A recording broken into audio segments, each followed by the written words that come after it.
اپنے اندر خود اعتمادی پیدا کرنے کے لیے ضروری ہے کہ اپنی زندگی کا ایک مقصد متعین کریں اور پھر اس کے حصول کے لیے ضروری مہارتیں اپنے اندر پیدا کرنے کے لیے کوشش کریں۔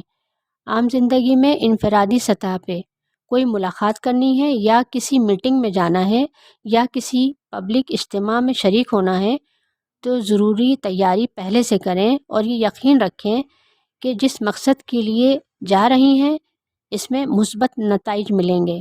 اپنی حرکات و سکنات، چہرے کے تاثرات اور الفاظ کے اتار چڑھاؤ کا خاص خیال رکھیں اور ہر صورتحال سے نمٹنے کے لیے اپنے آپ کو پہلے سے تیار کریں اور انتہائی اطمینان سے تمام معاملات میں شریک ہوں۔ زندگی میں خود سے کچھ کرنے کا اعتماد پیدا کریں۔ سہاروں کی تلاش کا مزاج کبھی پیدا نہ کریں کیونکہ ہر سہارا عارضی ہوتا ہے۔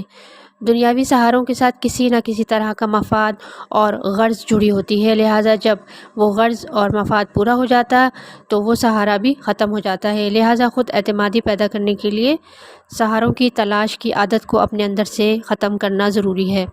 ہاں، یہ ضرور ہوتا ہے کہ جس طرح ایک بچہ اپنے پاؤں پہ کھڑا ہونے کے لیے ابتدا میں کسی سہارے کو دیکھتا ہے، لیکن یہ عارضی ہوتا ہے۔ جب وہ اپنے پاؤں پہ کھڑا ہونا خود سے سیکھ لیتا ہے تو پھر وہ کسی سہارے کو اہمیت نہیں دیتا۔